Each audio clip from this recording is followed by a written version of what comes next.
Poetry, Top-Down Writing with Lisa M. Kendrick.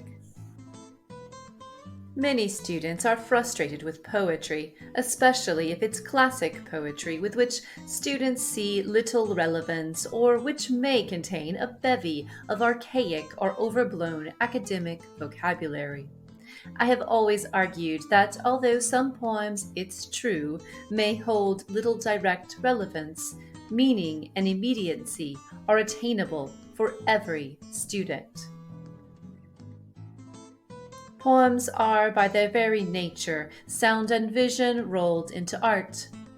So, to understand poetry, and then to write it, I suggest we divide the aspects of poetry into 4 parts: form, function, sound device, and figurative language.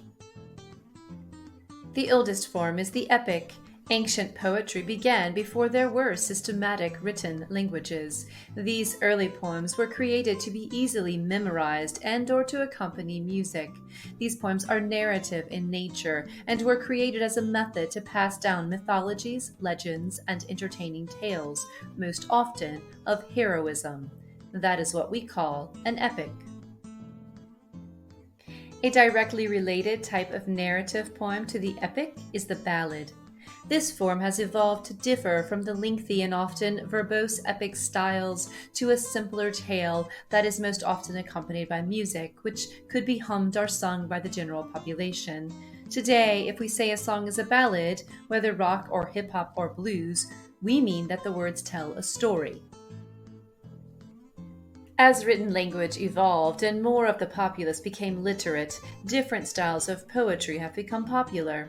Standardized forms were generally born as a way to challenge those writers who called themselves poets. The largest 2 categories are blank verse, a type of poetry written with a set meter or rhythm but no rhyme, and free verse, where no conventions of rhyme or meter are followed, but where other aspects of poetry dominate.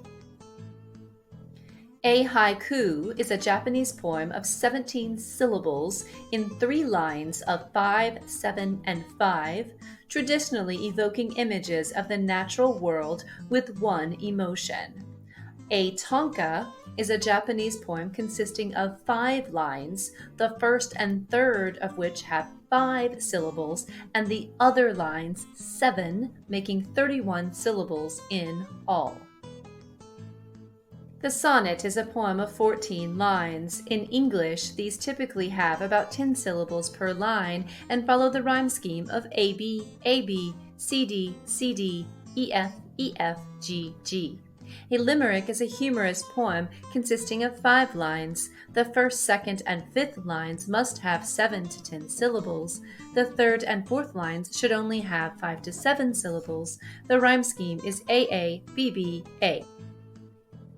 A cinquain is 5 lines consisting respectively of 2, 4, 6, 8, and 2 syllables characterized by vivid imagery. A sestina is a poem with 6 stanzas of 6 lines each, ending in a triplet, 39 lines. Every 6-line stanza has the same 6 words at the line ends, but in 6 different sequences. All of those 6 words appear in the closing 3-line stanza. A villanelle consists of 5 stanzas with 3 lines each and a closing stanza of 4 lines. The first and third lines of the opening tercet recur alternately as the last line of the other tercets. Both of those repeating lines serve as the last 2 lines of the concluding quatrain. The rhyme scheme is ABA, ABA, ABA, ABA, ABA, ABA. An acrostic is a poem of any length and form where the first letter of each line spells out a word. A lyric expresses personal emotions or feelings, is typically spoken in first person, and is most often free verse. Spoken word is written to be a poetic performance. It is a contemporary oral art that focuses on the aesthetics of wordplay, such as intonation and inflection. Although function may not be included in every teacher's poetry breakdowns, I think it's important and can help students understand a poem. Although what makes a poem, well, a poem is its structure, the real impetus behind a poem is its function. Epics related histories and mythologies, ballads were fun stories set to music, and all the other forms were about writing as competition and prestige. Every poem serves a function to entertain, educate, commemorate, inform, scandalize, politicize, persuade, or share. Poems are famous because they are excellent examples of form, but also because they serve one or several of these functions. There's a reason why many poets have been exiled or imprisoned. If words in the form of prose are swords, then poems are crossbows. When we get right down to reading poetry, sound is half of what constitutes a poem, most notably its rhyme scheme, the ordered pattern of rhymes at the ends of lines, rhythm, the meter or patterns of syllables in lines of poetry, repetition, the repeated use of one word, and refrain, which refers to the use of repeated phrases or lines. Other sound devices essential to poetry are alliteration, which is the repetition of the same letter or sound at the beginning of words, assonance, the repetition of the sound of a vowel in words in the same line, consonance, consonant sounds repeated in the same line, and onomatopoeia, words that sound like the common sound of the object being described.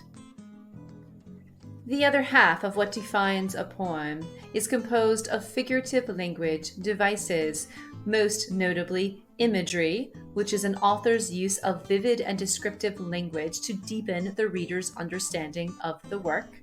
Another common form is personification, which is the attribution of human characteristics to something non-human.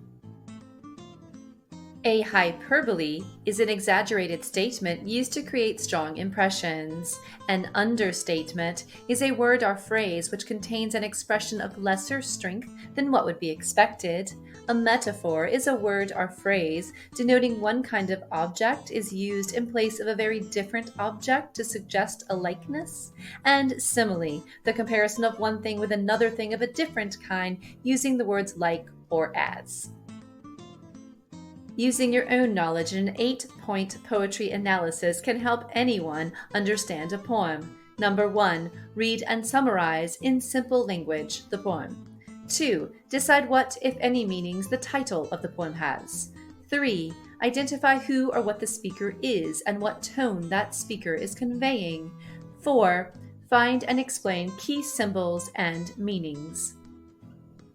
5. Determine the poet's purpose and the intended theme. These might be the same. 6. Note and identify 3 examples of figurative language. 7. Note and identify 3 examples of sound device uses. And number 8.